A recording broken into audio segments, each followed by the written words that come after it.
This channel does not promote any violence, harmful, or illegal activities. All content provided by this channel is meant for an educational and information purpose only.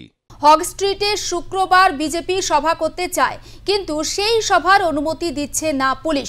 হাইকোর্টে দ্বারস্থ হয়েছে BJP নেতৃত্ব।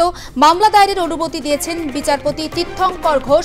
আজই মামলার শুনানির সম্ভাবনা রয়েছে। তবে আরেকটু বিস্তারিত আপডেটের জন্য নিউজ রুমে যাব প্রতিনিধি ষষ্ঠী চট্টোপাধ্যায়ের কাছে। ষষ্ঠী, আর ঠিক কি আপডেট পাচ্ছে এই বিষয়ে? দেখো, রাজ্যের বিরোধী দলনেতা শুভেন্দু অধিকারী তিনি আগামীকাল শুক্রবার কলকাতার একেবারে প্রাণকেন্দ্র নিউ মার্কেট থানা এলাকায় একটি সভা করতে চান এবং সেই সভা করার জন্য কলকাতা পুলিশের কাছে অনুমতিও চেয়েছিলেন এবং সেই অনুমতি পুলিশের পক্ষ থেকে দেওয়া হয়নি, এমনটাই মামলার আবেদনে অভিযোগ করা হয়েছে বিজেপির তরফ থেকে।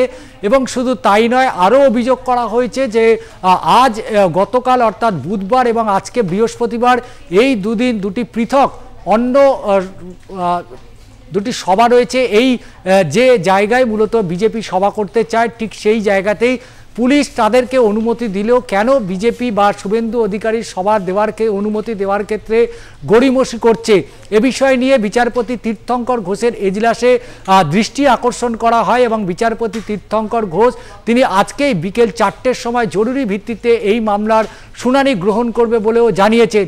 এর আগে আমরা দেখেছি রাজ্য জুড়ে একাধিক জায়গায় হয় বিজেপির কর্মসূচি অথবা রাজ্যের বিরোধী দলনেতা শুভেন্দু অধিকারী কর্মসূচি অনুমতি দেওয়ার ক্ষেত্রে বারবার পুলিশের এই গড়িমসি এবং বারবার তাকে কলকাতা হাইকোর্ট থেকে অনুমতি দিতে হয়।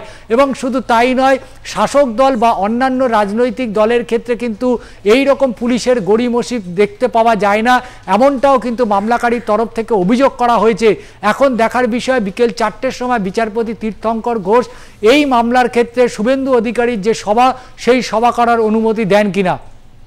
একদম নজর থাকবে ষষ্ঠী। আপাতত তোমাকে ধন্যবাদ। এবং আজকেই রয়েছে এই মামলার শুনানি। এখন অবশ্যই আমাদের নজর থাকবে যে আজকে হাইকোর্টের তরফ থেকে বিজেপির এই সভার কোনো অনুমতি মেলে কিনা। তবে এই সভাতে শুভেন্দু অধিকারীরও উপস্থিত থাকার সম্ভাবনা রয়েছে।